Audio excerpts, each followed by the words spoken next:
قسط نمبر 4 من کے محلے میں شکیل احمد چوہان۔ بدر حسین خاص ملازم تھا ممتاز بیگم کا۔ اس نے ممتاز بیگم کے لیے چلائی ہوئی گولی اپنے سینے پر کھائی تھی۔ ممتاز بیگم نے بدر حسین کی قربانی کو یاد رکھا اور اس کی بیوی اور 2 بچوں باسط اور باذلہ کو اپنے گھر کے پچھلے حصے میں جگہ دی۔ اس کے ساتھ ساتھ وہ تینوں ملازموں سے کچھ زیادہ تھے، اسی لیے ممتاز بیگم کے کہنے پر شادی کا سارا خرچہ مزمل بیگ نے اٹھایا تھا۔ بدر حسین اور بلقیس بی بی آپس میں چچا زاد بھی تھے۔ بلقیس بی بی کا میکہ اور سسرال معراج کے گاؤں میں ہی تھا۔ باسط اور بینش آپس میں خالہ زاد تھے، جن کی منگنی ان کے پیدا ہوتے ہی طے پائی تھی۔ تب کسی کو پتہ نہیں تھا کہ باسط گونگا اور بہرا ہے۔ باسط دیکھنے میں حسین و جمیل تھا، اس کی نسبت بینش عام سی شکل و صورت کی دیہاتی لڑکی تھی۔ چند سال بعد ہی یہ منگنی ٹوٹ گئی تھی۔ جب بینش کے گھر والوں کو باسط کی معذوری کا پتہ چلا تھا، بینش اور باسط نے جوانی کی دہلیز پر قدم رکھے ہی تھے، انہی دنوں معراج کے گاؤں میں ایک شادی کے دوران بینش نے باسط کو دیکھا تو وہ باسط کو دل دے بیٹھی۔ بینش نے اپنی ماں سے کہا کہ وہ اپنے بچپن کے منگیتر ہی سے شادی کرے گی۔ بینش کی 4 چھوٹی بہنیں بھی تھیں اور گھر کے حالات بھی اچھے نہیں تھے۔ اس کے برعکس باسط کی اچھی خاصی ڈرائیور کی نوکری تھی۔ اس کی ماں اور بہن کو بھی ممتاز بیگم بہت کچھ دیتی رہتی تھی۔ بلقیس جب بھی معراج کے جاتی وہ اپنی شاہانہ زندگی کا خوب پرچار کرتی، جس کا اثر یہ ہوا کہ بینش کے گھر والے بھی اس رشتے پر رضامند ہو گئے۔ بلقیس کی ساری رشتہ داری معراج کے گاؤں میں ہی تھی، اس لیے بارات کے چند افراد مزمل کی فیکٹری کے ملازم ہی تھے، جن سب کو باسط نے ہی دعوت دی۔ باذلہ کو ویسے ہی اپنے رشتہ داروں سے چڑ تھی، جس وجہ سے اس نے اپنی کسی سہیلی کو اپنے بھائی کی شادی میں دعوت ہی نہیں دی تھی۔ مزمل بیگ کو شور شرابہ پسند نہیں تھا، اس لیے اس نے زیادہ ملازم نہیں رکھے تھے، 2 سیکورٹی گارڈ اور گھر کے کاموں کے لیے 1 ماسی۔ ممتاز بیگم کے سارے کام بلقیس کے ذمہ تھے اور باذلہ مزمل کا خیال رکھتی تھی۔ کام والی ماسی صبح آتی اور گھر کے سارے کام کر کے شام کو واپس چلی جاتی۔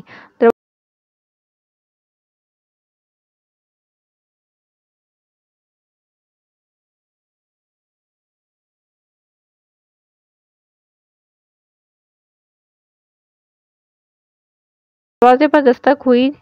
کم آن باذلہ، مزمل نے بزنس فائل پڑھتے ہوئے کہا۔ باذلہ کمرے میں چائے لے کر داخل ہوئی تو اس نے چائے کی ٹرالی مزمل کے بیڈ کے ساتھ لگا دی۔ مزمل بیڈ کے ساتھ ٹیک لگائے فائل پڑھ رہا تھا، کمبل اس کی ٹانگوں پر تھا، فائل اس کے ہاتھ میں اور نظریں فائل پر جمی ہوئی تھیں۔ شکریہ باذلہ، اس نے باذلہ کو بغیر دیکھے ہی کہا۔ بھائی بیٹھ جاؤ، باذلہ ہولے سے بولی۔ کوئی کام ہے؟ مزمل اسی تال میں پھر بولا۔ نہیں، بس آپ کا شکریہ ادا کرنا تھا، باذلہ نے رک کر کہا۔ مزمل نے اس کی طرف دیکھا۔ شکریہ؟ کیوں؟ آپ میرے کہنے پر بارات کے ساتھ چلے گئے، مجھے پتا ہے آپ ہلا گلا پسند نہیں کرتے، زیادہ بولتے بھی نہیں ہیں، پر آج تو آپ نے کمال ہی کر دیا، آپ نے تو آج تقریر ہی کر دی۔ باذلہ کرسی پر بیٹھے نظریں جھکائے بول رہی تھی۔ تقریر کب؟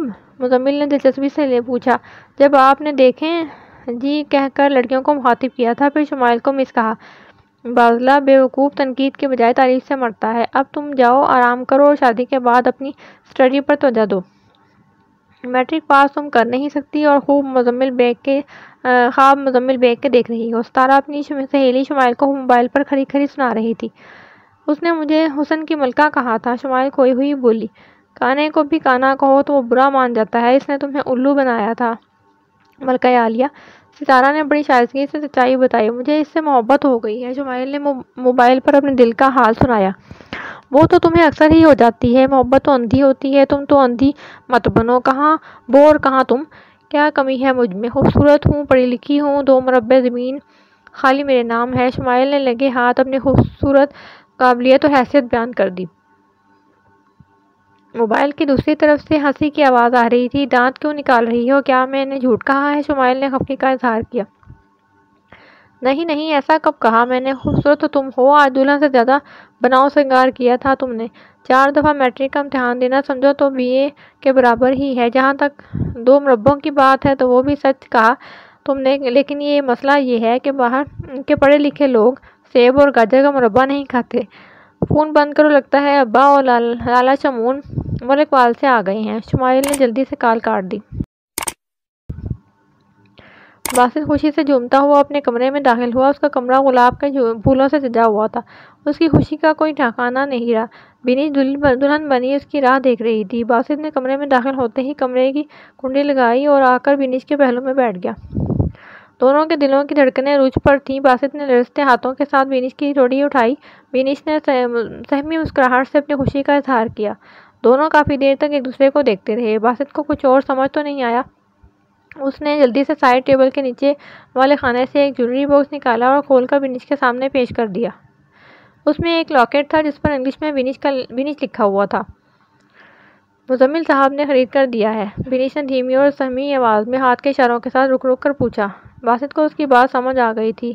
خود خریدا ہے تمہارے لیے، باسط نے ہاتھوں کے اشارے سے بڑے فخر سے بتایا۔ کتنے تولے کا ہے؟ وینش نے حسرت بھری نگاہوں سے ہار پر ہاتھ رکھنے کے بعد اشاروں میں پوچھا۔ 3 تولے۔ باسط نے ہاتھ کے اشاروں کے بعد اپنی 3 انگلیوں کو ہوا میں لہرایا، کہیں وینش مغالطے میں نہ رہ جائے۔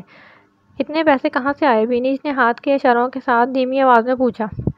باسط دیکھ کر مسکرایا اور اشارے کر کے سمجھانے لگا۔ فیکٹری میں کمیٹی ڈالی تھی، وہ نکلی ہے۔ کمیٹی کتنے کی تھی؟ وینش اس بار بغیر اشاروں کے ہی بول پڑی۔ باسط کو بس اس کے ہونٹ ہلتے ہوئے نظر آ رہے تھے۔ اس نے کچھ دیر سوچا، پھر وہ لاکٹ باکس سے نکالا اور وینش کے گلے میں خود ہی پہنا دیا۔ پھر اس نے بیڈ کے ساتھ پڑے ہوئے میز کی طرف دیکھا جس پر کھانے کی بے شمار اشیاء موجود تھیں۔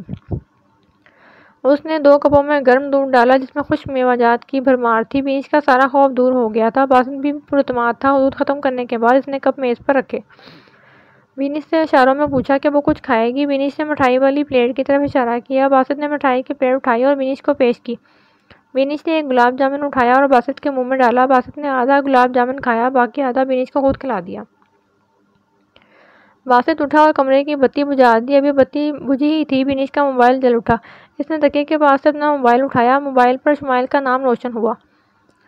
وینش نے غصے سے اپنا موبائل آف کر دیا۔ موبائل کی بیل مسلسل ہو رہی تھی۔ ماہم نے لکڑی کے جائے نماز پر مسلح سمیٹا اور بیڈ پر پڑے موبائل کو اٹھایا۔ اشال کی کال تھی۔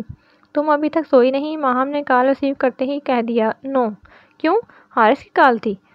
مانچسٹر سے۔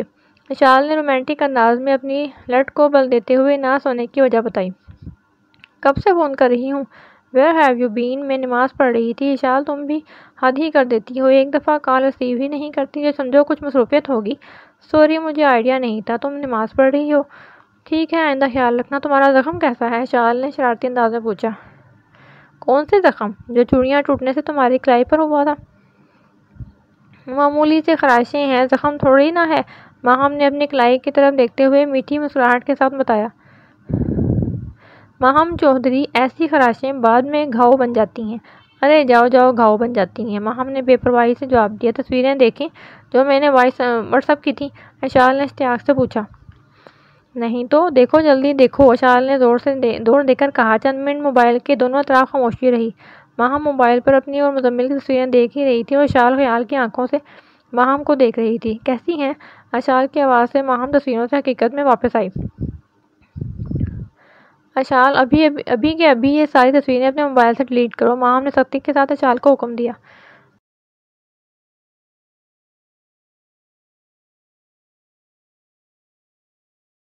تمہیں سینڈ کرنے کے بعد پہلا کام یہی کیا تھا، حارث کی قسم۔ اشال نے سنجیدگی سے خود ہی حارث کی قسم بھی اٹھائی۔ ماہم کو پتا تھا کہ وہ سچ بول رہی ہے۔ ماہم، تمہیں ایک بات بتاؤں؟ بتاؤ۔ تمہیں مزمل بیگ سے محبت ہو گئی ہے؟ چل جھوٹی، ماہم نے ہنستے ہوئے کہا، پھر لمحہ بھر سوچا، پھر کہنے لگی، تم یہ کیسے کہہ سکتی ہو؟ آفٹر آل تم سے سینئر ہوں، ایک عدد فیانسی کی مالک ہوں، منگنی تو میری بھی ہو چکی ہے، پر تم سینئر کیسے ہوئی؟